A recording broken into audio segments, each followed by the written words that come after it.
This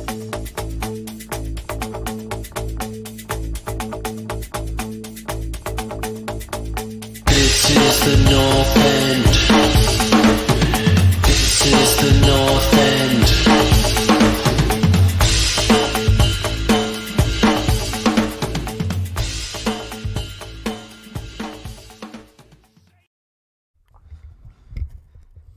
Ladies and gentlemen, welcome to the North End podcast slash YouTube show slash whatever you else want to call it.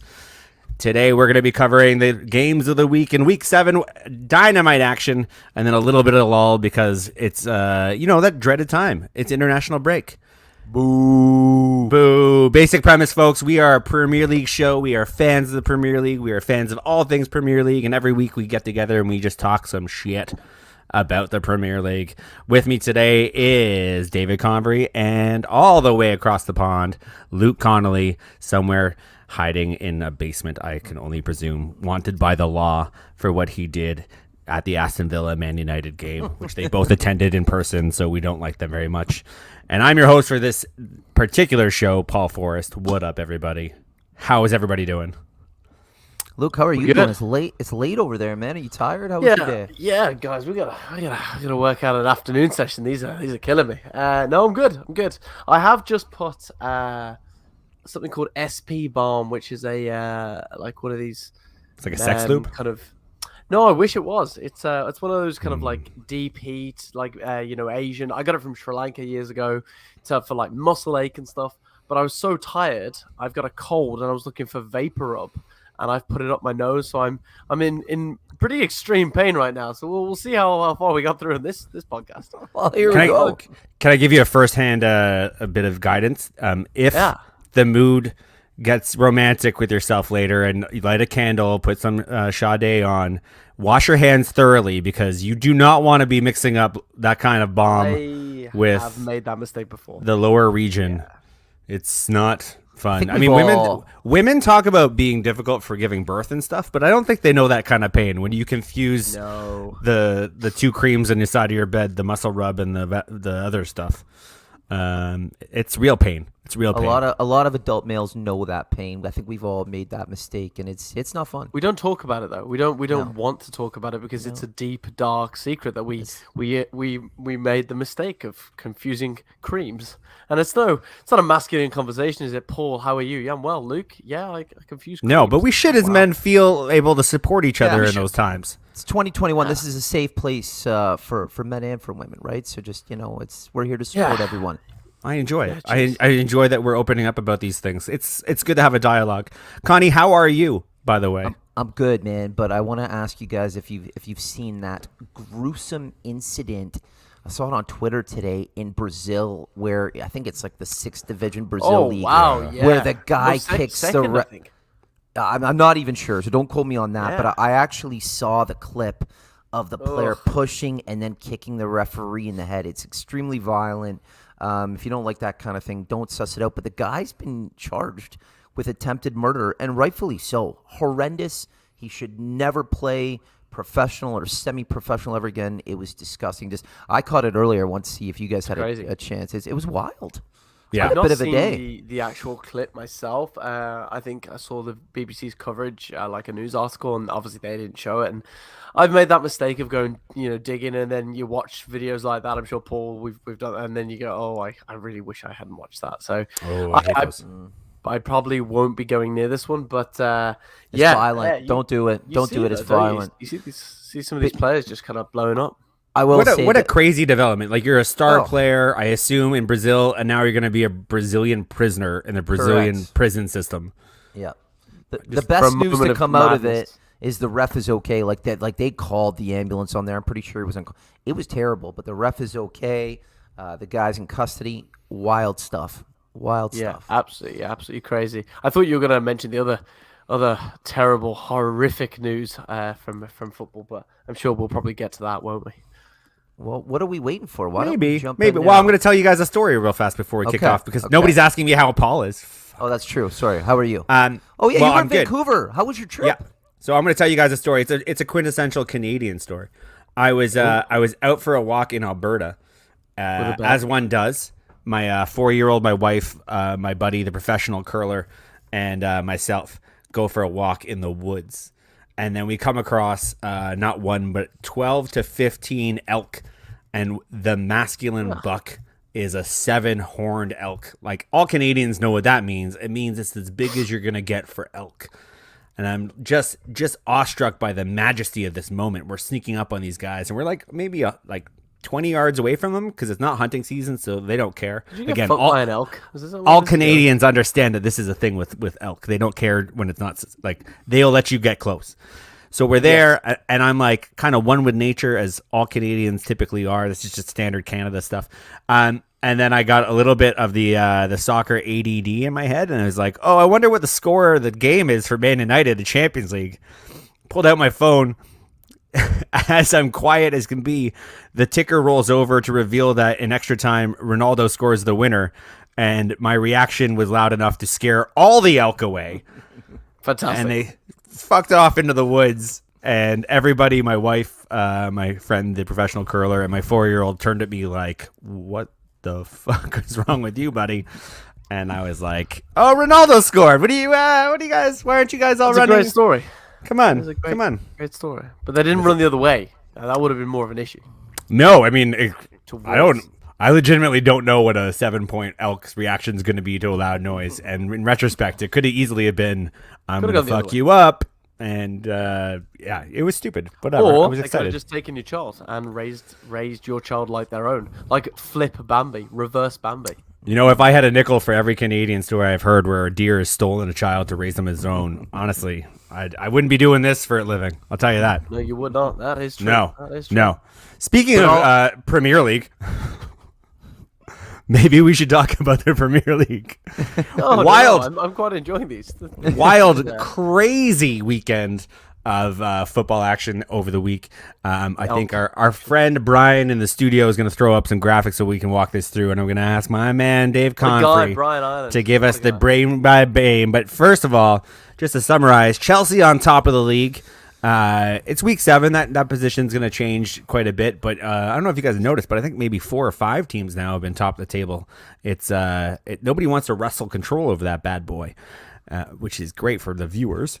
23 goals scored, a little less than the week before. 5 clean sheets, much fewer than the week before. And currently, Vardy and Salah in pole position with 6 goals each for the Golden Boot. Vardy kind of surprising everybody, becoming relevant to that race. Where Salah, I honestly don't think he has a game where he hasn't scored a goal or an assist yet. He's going down as a must captain for Fantasy League, and I hate it. Quick, if anyone saw my suggestions on Instagram this week, vast levels of apologies for that one. But it got away from all of us. There was no way that you would have expected Chelsea to score 3 goals and Lukaku to get 0 involvement. I know. I captained him. You know what I will say me about too. the Salah thing? When everybody was grabbing Ronaldo, there was something inside me that said, don't do it. Stick with Salah. And I did, and it sort of kind of worked out for now. But, I mean, we'll get to it. But I would say on form, like, as much as I love Ronaldo, like, Salah right now looks like the best player in the league right now. And we'll get to that a little bit later. He's just unbelievable. Yeah, But I just wish Luke would be a little bit more careful with what he says to people in FPL. Because I manage the North End social content, and the amount of complaints we got, like, I was blasted by people who wanted your head. You know what? Just because you're pressing buttons on this pod, no, fuck you, Paul Forrest. We're not having a new Antonio thing. This is bullshit. They were great tips the previous week. Solid points coming across, right? Solid content as promised, week in, week out. So get off my case, and I'm beating you in FPL. So there you go. Look, I can make it flash like it's really breaking news. You're going to give David Convery a seizure. Stop this. Don't beat up old Convery. All right. Speaking of David Convery getting a seizure, let's talk about Man United Everton, Dave. let's get into it. The early game, the lunchtime game in the UK. Manchester United won. Everton won. Manchester United take the lead in the first half through a very well-worked goal through Bruno Fernandes. Yet, on a counterattack, yet again against Manchester United, Everton take advantage and score. I think the big story going into this game, guys, was the starting lineup that Ole put out. No Ronaldo, no Pogba. Martial starts. I think there, a lot of people in the British media were really questioning it. And this is another game where United can't hold a clean sheet. And again, Everton coming from behind points the most in the league with 7. And United, Old Trafford used to be a fortress back in the day. They've just won 2 of their last 8 home games. Struggling. I have some very passionate thoughts about this game, but I'll hold off for now. And Paul, I'm certain you watched it, so I'll pass it over to you for your thoughts. So I don't mind resting players in principle, especially when we have players who are of a certain age and load management's a thing. I actually didn't think the formation selection was really the issue. It kind of came down to a very amateurish, unacceptable, not warranted in the Premier League, let alone Man United mistake by Fred. And I'm not a Fred hater. I know we can do better than Fred, and I know Fred can be better than what he did this game. But that was a pretty unacceptable display to allow the second goal. That's it all comes down to they have a point this game, and we dropped 2 points because of an individual error, which is Ole's going to own a lot of what could have been because, with a different team selection, we would have been more dangerous. We would have had Cristiano Ronaldo on the field. But his job is to manage those bodies. His job is to make those decisions and get them healthy and get them sharp for all the games, not necessarily for sure using him every single game. So a lot did fall to his feet, but to have a game that's summarized by just complete shithousery fucking stupidity by Fred is kind of how I felt about the game. It was hard to analyze much beyond it. Keep his place. Sorry to interrupt, Paul, but you guys are United fans. And Oh, Van exactly. Beek on the bench, throwing he's a Dutch guy who's getting angry. Dutch don't get angry. How far are you pushing this poor young man? It's what? It's wild. There's a lot of people talking about him like he's an obviously better choice, but he's been given chances before, and he's not an obviously better choice than Fred. Like Fred and McTominay are the best current partnership that Man United have, and that's more a limitation of what their options are. Van de Beek's not a 6. He's not a guy who plays traditionally in the heart of a midfield, particularly the pace of the Premier League, which is different from whatever he did at Ajax or whatever he does at the Dutch team. He's not a Dutch regular. Like, people talk about him like he's fucking phenomenal, and he's a good player. I want him to work out. I desperately do. But why keep holding those two? Why not change it? You've got such a solid. Well, back this is four. it. Why not stick McTominay, or if you're gonna stick Fred, whatever, leave him just in front of the back 4, and then allow Van Beek a little bit more of a free movement in that. No, and I'll tell you why, Luke. And this is the big problem in United right now. There's a huge imbalance in the squad where United are extremely top-heavy with the talent. Like, they signed Sancho. They've got a lot of young talent with Greenwood, Rashford, even at Martial. There's, as far as wingers and number 9s, we have too many players. But the issue that I have, and Paul made a comment, and I've been very loud about it on this show, and I'm loud about it on every platform.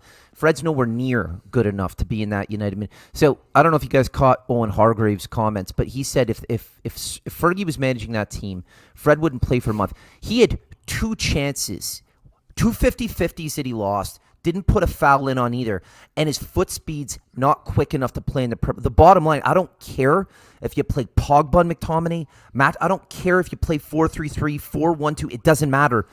He's going to continue to cost United goals. This wasn't the first time it happened. So why does it keep happening, and why is he still and people like Paul and other United fans are, no. For me, if I see him start again a game in the near future, that's when I will lean more towards one of these guys where I don't think Solskjaer's the guy for the job.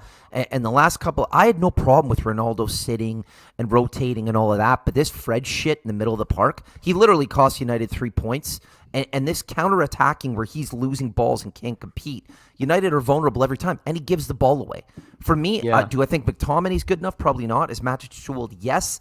But they're better than Fred, and he can't play anymore. No youth? There's got to be some youth. No, we don't have any. Jimmy Gardner in his own loan. We have a huge imbalance. We need to start investing in stronger we have some midfielders. youth, or like a year or two away. Yeah. It's as if you should have bought a centre midfielder, Paul. I listened last week, and I want to make it really clear because I don't think anybody. I don't like the way you position this. The question was who had the best transfer window. Who had the best transfer window? And I said, and many others said, Man United, because they filled 3 of the 4 holes they need to fix. I never said they didn't need to the fix main hole that you needed to fill was No. So The main hole we need. Whoa! We're not going down back this road. I remember listening to it. I wasn't part of this, and it was completely nonsensical. It's 2 differing opinions. But I before we move on to the next game, I think Luke is making a good point. You could make an argument that the position United needed to fill the most was that number 6. They didn't. Without a they doubt. are where they are now. Argument. We move on. Everton get a good point. United need to figure it out in the middle of the park. Burnley hosting Norwich. I think we called this last pod. I think we said this has 0-0 written all over it. Hey, but guys, Norwich get a point, so it's something for them, and it ends a streak of 16 straight losses. Very quickly before you move on, Connie, there was a great Instagram post by one of the page. That was it Odds Bible or something. It's like, you can remove 2 teams from the Premier League. Who are you picking? And the pinned comment and the most liked comment was Burnley twice. And I just thought, that's how we all feel about Burnley. Jamie O'Hara is in hot water right now on Talk Sport for saying they should drop it down to an 18 league, but maybe we'll talk about that another time. But hey, Burnley not looking good. I used to defend them a lot, saying they're scrappy. They can eke out results. They're looking like they could be in that drop zone. Maybe still, but it's gonna be tough. It's gonna be real tough. Chelsea hosting Southampton 3. Can we hang on? Do you want to go back on Burnley and Norwich? And I apologize if you do. Yeah, because I just want to put in reference to how bad Norwich are. Let's consider this. Yeah, that draw ended a 16 run in the Premier League of defeats for Norwich. That's painful. It's going wild. back from when they were relegated last time to this entire season. A draw against Burnley is a thing that ends that losing streak. If you're Burnley, you walk away from this game being upset. Like Norwich, I think we've all agreed, by far the worst team in the Premier League. No, yeah. If you're in the bottom of the table and you can't take points, all 6 points against Burnley when you see them this season, or not Burnley, sorry, Norwich, like that's huge for Burnley to drop these points. They're already setting themselves up for like late in the season drama because they can't beat fucking Norwich. Yeah, that's Billy Gilmore, Norwich as well. Poor Billy Gilmore, rotten at Norwich. I know. He's a Chelsea player. Don't feel bad for him.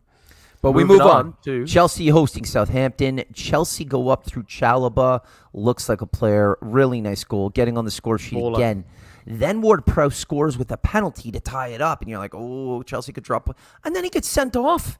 And then, honestly, I think we got to give. I didn't see this, actually. Yeah. Oh, yeah. Then he gets sent off, and then Timo Werner throws on the afterburners. Chelsea get a couple more goals, win 3-1, looking like Chelsea.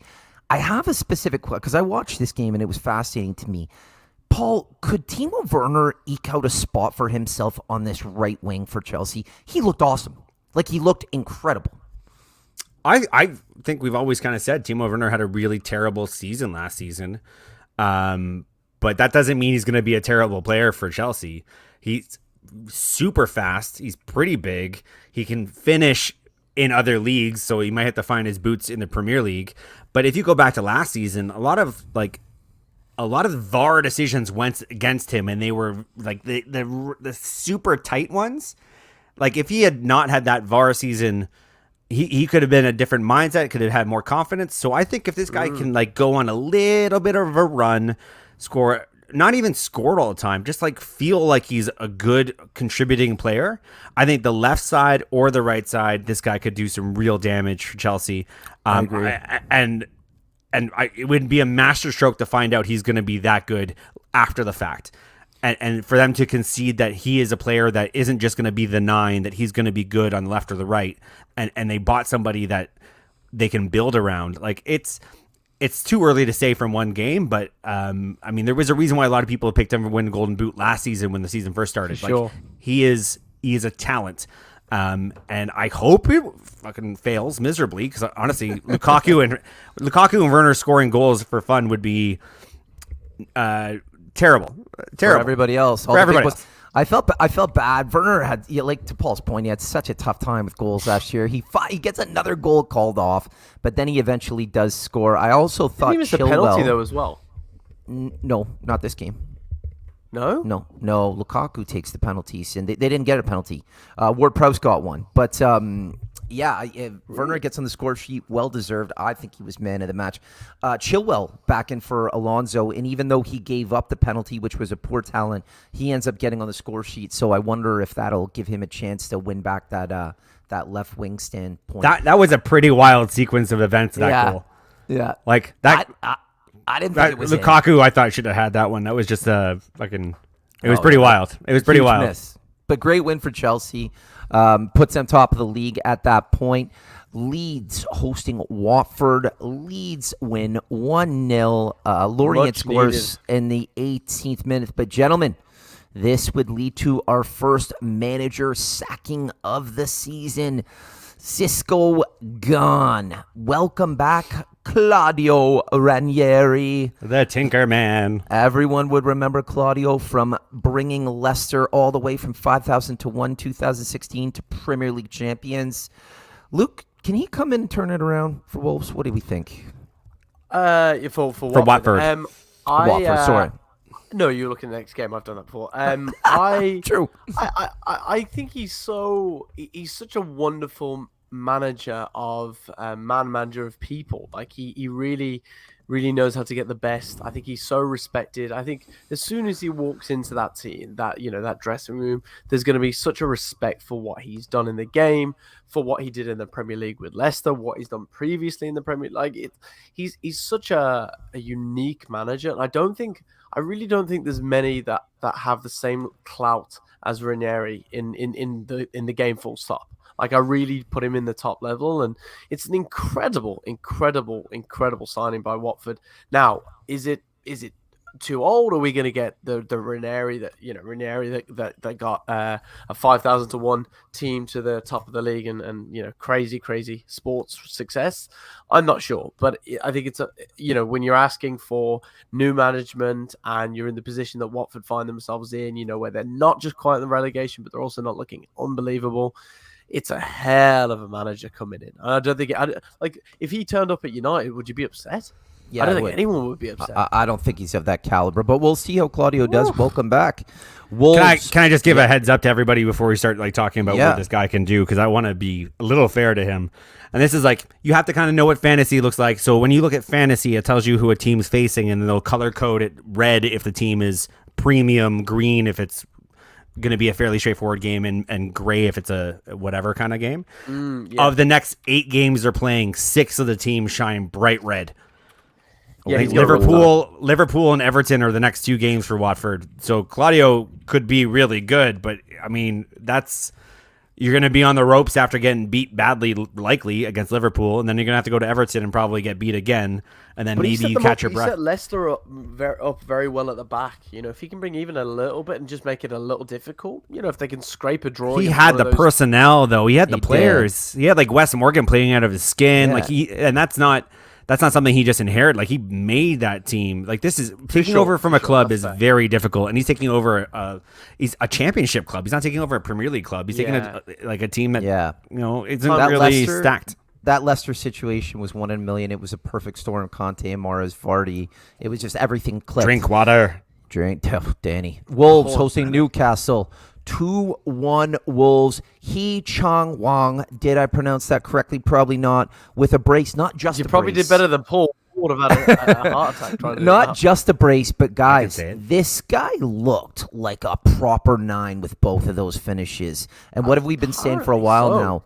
Where are the goals going to come from Wolves? Both of those goals were classic number 9 finishes. South Korean scoring goals. Another South Korean scoring goals in the Premier League. If this guy can keep going, I'm not saying that's easy. Wolves might finish better than we thought, because we've Jimenez, we're not sure. We're not sure if the goals are going to come back. They've lost a lot of players. Newcastle got a kind of a lucky bounce. Goalie was out of place. They put it in, but Wolves, they need goals. Paul, can this guy be the answer? Well, yeah, not the answer, but a contributing force for sure. I mean, Jimenez isn't scoring, but he set up both these goals. These guys were playing like a 2-striker system. He was playing on the left and it was down the middle, but the pairing of these two is what caused these goals. And maybe that's what's been missing from him. He had a partner, like he had a guy he could pass the ball to when he had that first really good season before the head incident, and that guy Jota kind of went off to Liverpool, and he's been doing fairly well for himself. Very well. So like the more talent he has around him, the better. I don't know much about this Korean fella. Like I know he's a fairly big body. He doesn't seem to want to get too physical, but he's big enough to not push off the ball easily. He's got a little bit of pace. He seems to have a really good touch around the box. Since he started playing for Wolves, he's contributed in almost every game he's played. And they've been 3 in 4 games. And they've been winning. Like they've won 3 of the last 4. He's played 4 games and they've won 3 of the last 4. So is he the missing piece? I don't know if that's necessarily the case, but it was never like Wolves were a bad team. They just had a hard time turning missing that the part. shitload of shots they were putting on net into goals. And this guy feels like a better addition to the team than like a Traore, who everybody knows is dangerous up until the last point. So I kind of expect Wolves to have a little bit of a resurgence, and their schedule is going to get really easy coming up as well. So I don't know. I rushed out to get this guy in fantasy football if anybody gives a shit. I was about to say he's listed at 5.6 million. Is he actually? Find a forward. Yeah, I find a forward with 5.6, and in 2 games, in 2 of the 3 games he's played, he's got at least 8 points or more. I got 2 subs coming up, so he might be the one coming in because I'm not sure about my forward line. But honestly, 2 what I thought were classic striker goals, so it was really nice to see. Brighton hosting Arsenal 0-0. Brighton 21 shots, failed to score, but were by far the better team. I mean, listen, Mope, we said, could he be the guy? No goals again for Brighton. Luke, same old story. Great game, great possession, creating chances, yet not clinical enough. For sure, but he has been good the last couple of weeks. Let's not forget this. He has picked up a couple of goals the last couple of weeks, so it's not like it was the same old Mope in this game maybe, but he has actually helped them the last couple of weeks. So I think Brighton are a very dangerous force all of a sudden. I think they've signed a couple of players. Will there be developments with certain players? We're not going to comment on it, but it sounds like there might be some things going on. If you haven't already, look it up yourself. That's it. But they're a good player. And remember, they still have some of our favorite players to come back. Like they've still got little Tariq Lamptey, who's still like he's been gone for a while though, man. He was. I wonder if that hamstring thing is going to be a problem. So he's back playing. Like is he? He played the other week. He came in. I don't know if he came in this game or the game before. He came in for like 15, 20. They're just the manager. He's just said he doesn't want to. Is it Monk? He's just said he doesn't want to rush him back. Potter. So Potter even. Yeah. So he said I don't want to rush him back. It was a bad injury. We want to like give him the time and he's explosive. And this is a very explosive Brighton team that move the ball well. And if you throw in a really good fullback there, all of a sudden who likes to get forward and can put a good ball in, it's only going to aid them, I think. That's what I would feel. So knowing what we know so far this season, Arsenal, shocking start, turned it around. But we know how good Brighton have been. Paul, is a point against Brighton that bad for Arsenal? Or do you walk away if you're Arsenal saying, you know what, we'll take this at this point? I think Arsenal should probably feel like they could take this. Everybody knows Brighton's a good team. Brighton somehow gets 60% possession against top teams. Like, they are well coached. They are not the most dangerous attacking team, but they know how to make it difficult for you to score on them, and they know how to be big-bodied in the box. They can punch above their weight, and that's why they're in 6th. Arsenal and Arteta were looking to correct the ship, like get themselves back on track. And since Gabriel started playing again for them, 4 games, allowed 1 goal. They've got 3 wins, 1 draw. They got beat up by Man City, and their response was immediate. So I think they, on a whole, have to look at not just this game, but last 4 games and feel like they're definitely on course to an improved season.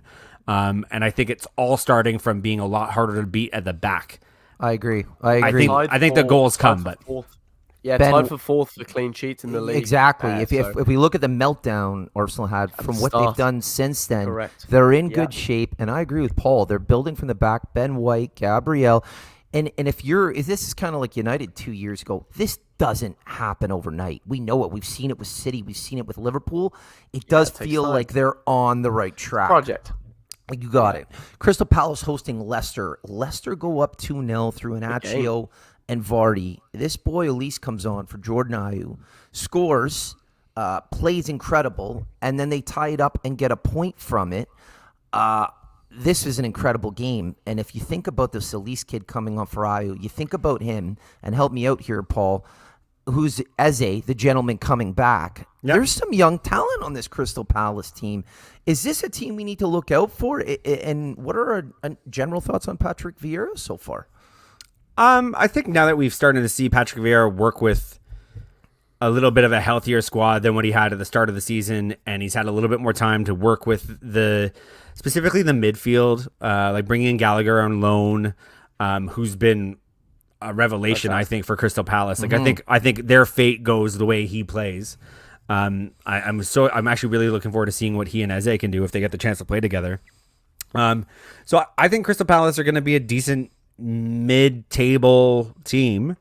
It's still Crystal Palace. I'm not expecting them to light the world on fire, but they're going to be hard to beat at home. I think they've not lost a single game at home yet. A win and a few draws. I think that's kind of what they need to be for a little while. It's just like solid and start getting this young talent kind of emerging, because they do have a fair amount of like older guys that need to move on as well, ideally for a profit so they can sustain themselves in the Premier League like a Zaha. But I think if you're a Crystal Palace fan, like, you must be really happy with the way they're playing and Vieira, and even going down 2 goals and the way they came back to get into this game. Like, that's a lot of belief. I go the other side, though, and I go, wow, Brendan Rodgers, what's happening there, my friend? Because Leicester are not playing well. The results are not coming, and they're blowing things like 2-0 leads on the road. And I don't know how long that's going to have. That can't continue. He's been very good for them, but this is maybe a wall he's hitting right now with this Leicester team, and I don't know if it's the kind of wall that gets him fired. That back line just does not look solid anymore, though. Does it look? And we talked about him a lot. I really think just Fofana is such a miss for them at the back at central defense. Yeah, it becomes this issue, and it's almost a management thing. Like, you're shackled by all these injuries at the back, but then the guys you do have, you're still trying to play the ball out from the back. It's like, well, you don't have the personnel to do that, so don't do it. Like, change your game plan to not build from the back. You got to adapt. You got to adapt. Moving on, Spurs hosting Luke's Aston Villa, 2-1 Spurs. Luke, before we say anything, was this just a Young Min Son show? Is he the reason Spurs take the 3 points from the Villains? He's a freak of nature, man, and Spurs would be in a hell of a lot of trouble if it wasn't for Son. Kane is not good right now. He doesn't look sharp.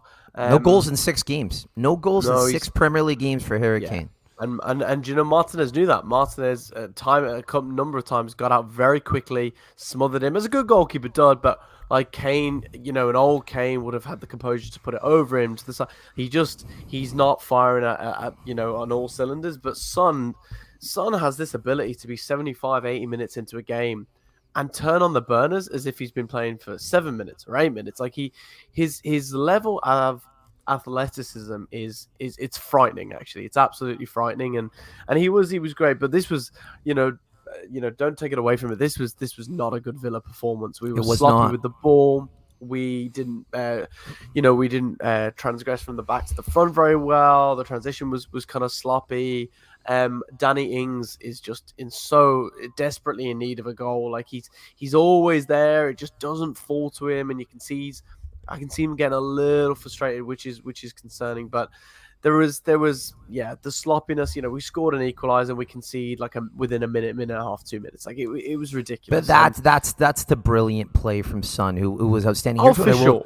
Here's what I will say about Villa, and this is what really stood out for me. The work effort that goes on in that midfield is exceptional.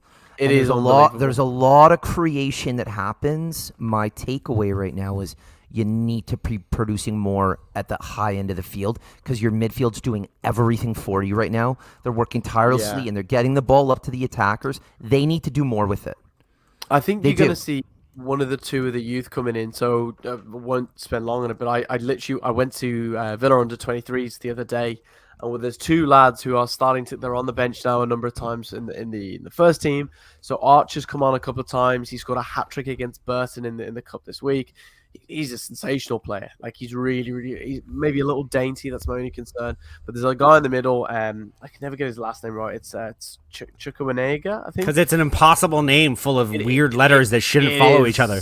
Absolutely ridiculous. Yeah, and not to take away from his strong African heritage, but it's a great name, and he is two. It's him, Caleb, and Carney, his brother. And I watched Caleb, and I know he's playing Burton, but honestly, I was watching him. I was like, it's like watching Paul Pogba. He was so assured on the ball, confident, can use both feet. If he can start to progress, like the Villa youth system is scary good. So they're a good football team. They're a good football team and they're figuring out. And I think they're not going anywhere anytime soon. I think they're on a positive trajectory. Paul, before we move forward, Harry Kane, no goals, 6 Premier League games. How big of an issue is this actually for Spurs right now? Is this as big as everyone's making it out to be right now, Paul, or is it even bigger, or is he going to come good? Like, where are you at with this? So this is kind of what I said was going to happen months and months ago, where he's going to have a summer of will he or won't he go, end up not going, come back and kind of drag his heels a little bit, and eventually he'll find his feet, and then I kind of said something else that followed, but like this is pretty much exactly what I thought was going to happen.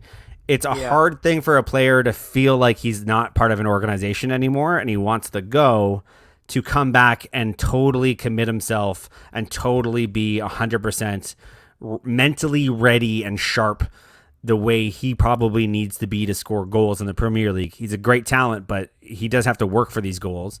I don't think I'm seeing anything that suggests he's not trying, that he's not dragging his ass. He's not playing games. I think he's just he's already a slow starter in the Premier League. That's well documented. We already know that about him. I think because of the summer drama, he's going to be even slower to start, but eventually he's going to all right, out of nowhere, here's your hat trick performance from Harry Kane, followed by a run of a goal every 92 minutes or something crazy. He get a hat trick in the Europa. He came on as a 20-minute sub and he scored a hat trick, but that's different. The quality. That is different. I do think he will come good, and if he doesn't, it's part of a bigger conversation we'll have here about if there's a possible move.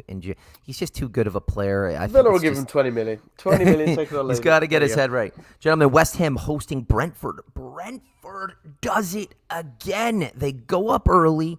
Bowen ties it up in the 80th minute, and then a 90-plus minute winner for Wisa. How could you not love this? I mean, this is a promoted team playing against a very good West Ham team. This is 2 weeks in a row. Brentford pulling out great results. I didn't expect too much from them, but I'm very pleasantly surprised with Brentford right now. They work their asses off on the field, and they're getting the rewards. Luke, can they keep this going? Too early to say, or what? Yes. Paul?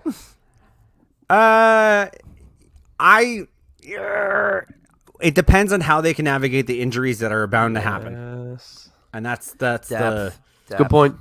That's the deal of it. I really like the way they play with a front two. Bueno or Mbuimo, I'm not gonna get his name right at all, and Tony are really the way they play as a front two. It's kind of like your old school 4-4-2. He's everywhere. And Tony he has a license to float around, which is great. Yep. Yeah. And I just think that's a really kind of refreshing way to see a lineup and tactics in the world of 3 at the back, clog up the middle, own the width. They're just we're gonna keep it old school. We're gonna do a little 4-4-2 down your throat, and I like that. I think they're really solid at the back. I think the defense is really hard to beat, especially for a promoted team. But the depth issue is always what catches these teams. Yep. So for what they can do now, get all the points you can, get all the standings you can, and then just put yourself in a good place for the eventual slide. But yeah, I kind of like their chances to avoid the drop right now. I think Burnley are way worse than they are. Oh, Brentford had a great start. And then we get to the big one, gentlemen. Liverpool hosting Manchester City. And if you watch the first half of this game, and you're going into the second half, Manchester City absolutely dominated Liverpool. Yeah, for sure. In the first, dominated. So you would have expected, you know what, this is going to be much of the same. Second half at Anfield, Liverpool in trouble.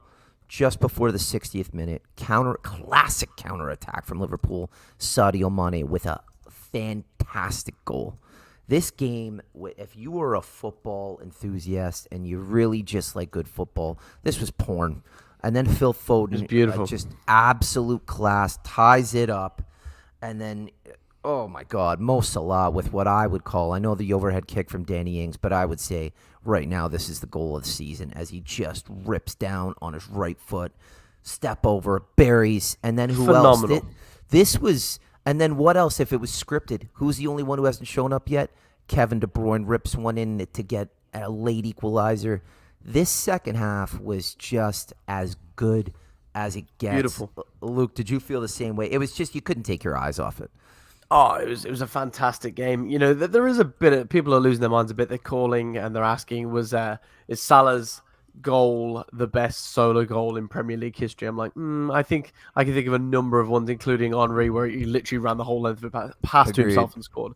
But you are getting the best of Mo Salah right now. He is literally one of the best players in the world right now. He's confidence through the roof. Mane's picking up some goals as well. Jota's not done amazingly, but they're working well together. They're working as a system. It's nice, but you take Salah out of that team and they lose this game. As you said, Connie, like this was the Man City show, but Paul, I think you'd agree this is desperate need for a striker again from City. It's an actual number 9. Yeah. I don't know, man. They still do okay without one. It's just this weird. It shouldn't make sense that they have no problem scoring still. Should get Hwang. Hwang. I mean, they scored 2 goals against Liverpool. That's a really good return against Liverpool. It's this was just such a treat game. This was such a how many shots though? To have these two guys go toe to toe, have it be a tale of two halves. One team more dominant than the other in reverse halves. It was just a wild, fun ride. It would have been nice to have a winner. It would have been nice if we walked away with a clear understanding that the 3 points went to one of them, and those 3 points will be huge towards the end of the season. But for a game that's famously qualified as being the only game that has draws, this was a great draw. Oh, it was so good, so good. And I will tell you, like to your point, Luke, I do think that City still do they need some sort of proper number 9. I think the one player who doesn't suit this team and he doesn't fit in on this team is Gabby Jesus. And I don't know what's going on with Mahrez and Pep, because if you remember Champions League, Mahrez was playing a lot, and I haven't seen a lot of them this season. So I don't know if there's something behind closed doors. What's wild to me is that they had Ferran Torres knocking in goals. Scored 2 goals today for Spain. That's strikers exactly goals. They dropped him. They dropped him the last 2 weeks. I don't get it. Pep's tinkering. He's constantly tinkering, and he scores 2 goals in the which I totally forgot there was even a tournament playing right now. Because we don't care about this new European tournament by UEFA, but. Yeah, he scores 2 goals for Spain. He looks phenomenal. He is phenomenal. He's a great as you said, they were strikers' goals. Like, I think you've got this young hot talent. Like, find a way to get him in that team and just leave him there. And the way we talked about Thiago coming into the Premier League for Liverpool, who's become that player for me, and he's just an absolute treat to watch, is Rodri. He really is that answer.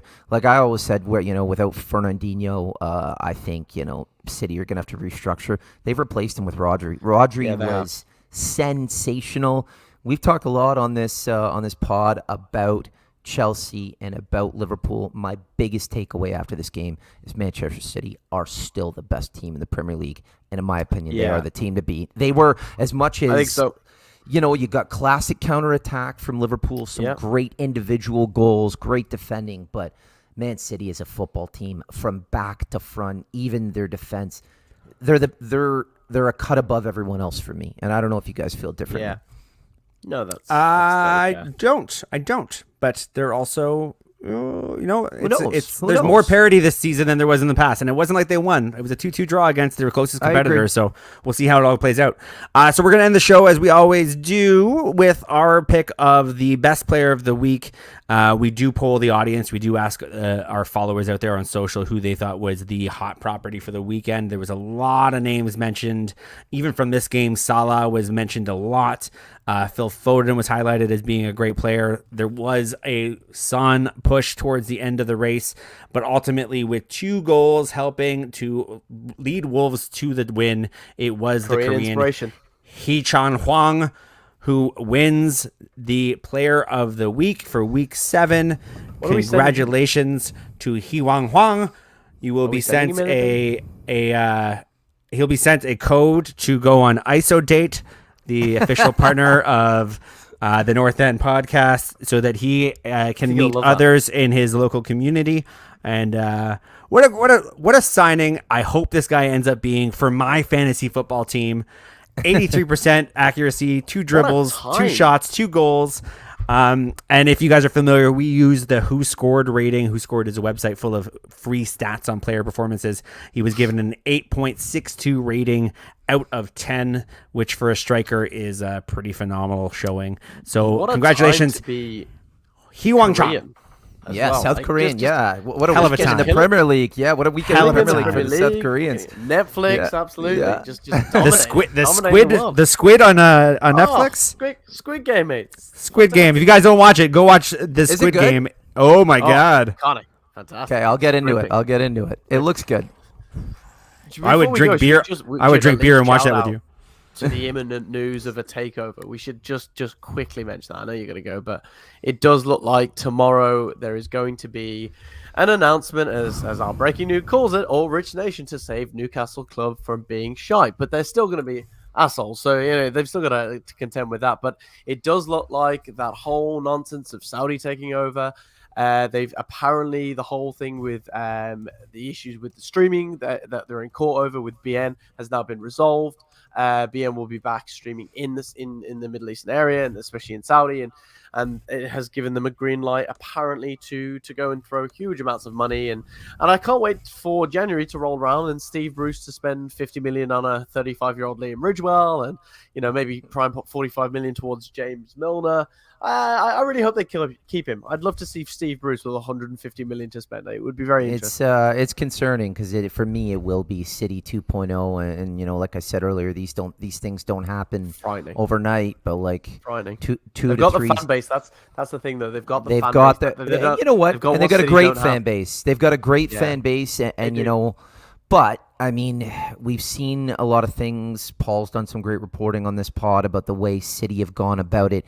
And my concern is they've gotten away with it, right? So what's to say the Newcastle takeover and the way things... Who's to say they're not going to look at that playbook and say, you know what, we're just going to follow that. And just knowing who's taking over the club, I'd be shocked if, there weren't people talking to the people from the City side. I don't like the idea of it. Do I think Newcastle deserve a good football club? Yes. I have a lot of concerns. 225 million in January. Kylian Mbappe. I have a lot of concerns. Guys, nobody's going to Newcastle. You don't know that, man. And we're not talking about this season or next season. When they start pumping out the wages, the 300 grand per week, Paul. Man City never had a name. Man City were nobodies. Newcastle had Alan Shearer. They won the Premier League. They had Sir Bobby Robson. They had, they had absolute legends. Gary Speed. Like, just the equality and the size of the football club. You're completely incorrect on that. Nobody is going to Newcastle. Yeah, they are. Maybe not this year, but it might not be January. But you watch slowly but surely. 100%. This will turn out exactly like Man City. When they sign somebody that chose Newcastle over any of the other clubs that have decent amount of money, top tier clubs, then you can tell me I'm wrong. But until then, they are handicapped. Like Robinho going to Man City. He thought he was going to Man United. He thought he was going to Man United. He has said that after the fact. He thought he was going to the other Manchester's club. He did. He did say it. I don't know if I believe it, though. But he did say it. Listen, let's see what happens in the summer. I'm in Luke's camp right now. I think you'll start. Listen, are you going to see the Mbappes or the Neymars right now? No. But you know what you're going to see in the summer? Players that they wouldn't have been able to sign before. Yeah, their number one job right now. Wilfred Zaha. Well, yeah, maybe. Their number one job right now, if you are Newcastle, is stay in the Premier League. And I think if the new ownership takes over, they will get some surplus in January to ensure that does happen. But, I mean, we got to wait and see what happens, gents. All right. Well, that's the show, folks. Thanks for tuning in. Thanks for clicking the like button, sharing, smashing like. Whatever it is to make this happen, to tell your friends about this, do it. Hopefully an exciting pod next week as well. We're hoping to have a behind the scenes on the life and the rigmarole of being an up and coming professional player, and all the ups and downs of So we'll just tease on that a little bit, and there's going to be some very interesting conversations. So there we go. Until then, a Swedish player, is it? Is that the deal? Yeah, more than Swedish.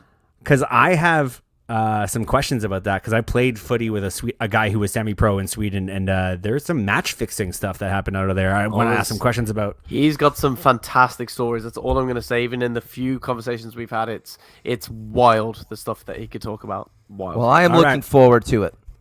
Connie's got to go to soccer, so we're going to end it there. Make sure you stretch and drink lots of liquid, you old bastard. I won't. I will pull a hamstring or a quad. I will report back. This has been the North End Podcast, and bye. This